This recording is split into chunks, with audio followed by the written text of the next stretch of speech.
নির্বাচনে জনগণের ভোটের মাধ্যমে এমপি নির্বাচিত হবে না, ওই নির্বাচনে বেগম খালেদা জিয়া কখনো যাবে না।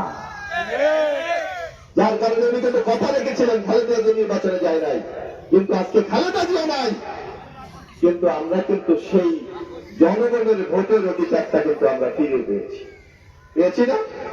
আজকে আপনি আগামী 12 তারিখ ভোট দেবেন, আপনাকে কেউ বাধা দিচ্ছে না, আপনাকে কেউ ভোট কেন্দ্রে যাওয়ার আগে রাস্তা থেকে পিছিয়ে বের করে দিচ্ছে না, অথচ আপনি ভোট কেন্দ্রে গিয়ে শুনবেন যে আপনার ভোট আগেই দেওয়া হয়ে গেছে। এটা কি শুনবেন? সুতরাং আপনার বুদ্ধি বিবেচনা করে কিন্তু আগামী দিনে আপনাকে ভোটটা দিতে হবে। কে আমার ভাগ্য পরিবর্তন করতে পারবে, লাগাতে হবে। আরেকটি কথা, আপনারা দেখবেন আমাদের নেতা জনাব তারেক রহমান বলে আমাদের ভাগ্য আমাদের পরিবর্তন করার উদ্যোগ নিতে হবে না, তাইলে অবশ্যই আপনাদের কাছ থেকে এমপি বানাতে হবে, যাতে এই সংসদে দাঁড়িয়ে গিয়ে বলতে পারে যে মাননীয় স্পিকার, আমি কোন বাংলাদেশে বসবাস করি, যেই বাংলাদেশের 497টি উপজেলার মধ্যে একটা মাত্র উপজেলা রাঙ্গামালী, যেখানে কোনো হাসপাতাল নাই। ওই এমপি যেন দাঁড়িয়ে বলতে পারে যে আমার একটা জায়গায় আমি বসবাস করি। এখনো আমি আজকে বক্তব্য রাখবো না, সময় কম। এখন আপনাদের সামনে বক্তব্য রাখবেন ঢাকা কেন্দ্রীয় কমিটির প্রশিক্ষণ বিষয় সম্পাদক, দক্ষিণ জনপদের জননন্দিত নেতা, গরিব দুঃখী মেহনতি মানুষের বন্ধু,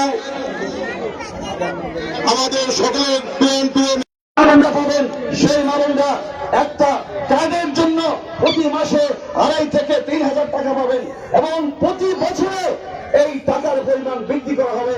একটা কার্ডের মেয়াদ থাকবে 5 বছর, কেননা একটা সরকারের মেয়াদ থাকে 5 বছর, এবং এই কার্ড যে মামন পাবেন সেই কার্ডের মাধ্যমে মামন গণপ্রজাতন্ত্রী বাংলাদেশ সরকারের কাছ থেকে প্রতি বছর একবার করে বিভিন্ন সবজির বীজ পাবেন, এবং বাড়িতে বাড়ির উঠানে রাস্তায় বৃক্ষরোপণ করার জন্য বৃক্ষের চারা পাবেন। এবং এই কার্ড যে মামনরা পাবেন সেই মামনরা এই কার্ডের মাধ্যমে সরকারের কাছ থেকে ব্যাংক থেকে লোন পাবেন। আপনার লোন গ্রহণ করতে ব্যাংকে করে স্ট্যাম্প, যখন মানুষ আপনার ডাকে সাড়া দেয়, আপনি তখনই নেতা যখন আপনি কারোর উপকারে তার সামনে গিয়ে দাঁড়ান।